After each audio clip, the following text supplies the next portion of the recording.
അതെ, ഇന്ന് വളരെ സന്തോഷമുള്ളൊരു കാര്യമാണ് കേട്ടോ ഞാൻ ഷെയർ ചെയ്യാൻ പോകുന്നത്. എന്താണെന്നല്ലേ, നമ്മുടെ ബന്തെടുക്ക ഏണിയടി മഖാം ഉറൂസ് സ്റ്റാർട്ട് ചെയ്തിട്ടുണ്ട്. ജനുവരി 15 മുതൽ 22 വരെയാണ് ഇവിടെ ഉറൂസ് നടക്കുക. വർഷത്തിൽ ഒരിക്കൽ മാത്രം ഉറൂസിൻ്റെ സമയത്ത് എന്നെ കാണാൻ വരുന്ന 2 ഫ്രണ്ട്സുകളും ഇന്ന് എൻ്റെ കൂടെ ഉണ്ട് കേട്ടോ. ഇവരെന്നെ കാണാൻ വേണ്ടി വരുന്നത് വർഷത്തിൽ ഒരിക്കൽ ബന്തെടുക്ക ഏണിയടി മഖാം ഉറൂസിൻ്റെ സമയത്താണ്. ഇപ്രാവശ്യം എന്നെയും കൊണ്ടാണ് ഇവർ ഉറൂസിന് വന്നത്. ഏണിയടി ഉറൂസ് എന്ന് പറയുമ്പോൾ ഒരു നാടിൻ്റെ തന്നെ ഉത്സവമാണ് കേട്ടോ. നല്ല ഭംഗിയിൽ അലങ്കരിച്ചിരിക്കുന്നതൊക്കെ കാണുമ്പോൾ നോക്കി നിന്ന് സമയം പോയത് അറിഞ്ഞില്ല. പിന്നെ അപ്പൂന് എന്തെങ്കിലും വാങ്ങണം എന്ന് പറഞ്ഞ് ചന്തയുള്ള സ്ഥലത്തേക്കാണ് പോയിട്ടോ. അവനാണെങ്കിൽ അവന് ഇഷ്ടപ്പെട്ട സാധനം കയ്യിൽ പിടിച്ചു.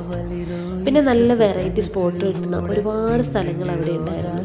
ഒരുപാട് വെറൈറ്റി ഫുഡും നല്ല നല്ല പാനീയങ്ങളും എല്ലാം ഞങ്ങളിങ്ങനെ കണ്ട് രസിച്ച് നടന്നു. എന്തൊക്കെ വെറൈറ്റി ഫുഡ് ഉണ്ടെന്ന് പറഞ്ഞാലും അവസാനം ഞങ്ങൾ അന്വേഷിക്കുന്നത് ഞങ്ങളുടെ ദേശീയ ഭക്ഷണമായ പാനിപ്പൂരി ആയിരിക്കും.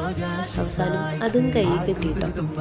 ഞങ്ങളുടെ പാത്തുമ്മയെ പോലെ തന്നെ വർഷത്തിലൊരിക്കലുള്ള കൂടിക്കാഴ്ചയിൽ ഞങ്ങളും ഒരുപാട് സന്തോഷവാനാണ് കേട്ടോ.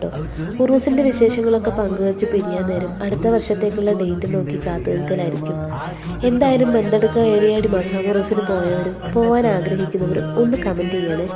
ഈ ഭാഗത്തുള്ളവരൊക്കെ വീഡിയോ കണ്ടാലൊന്ന് ഫോളോ ചെയ്ത് വെക്കാൻ മറക്കല്ലേ.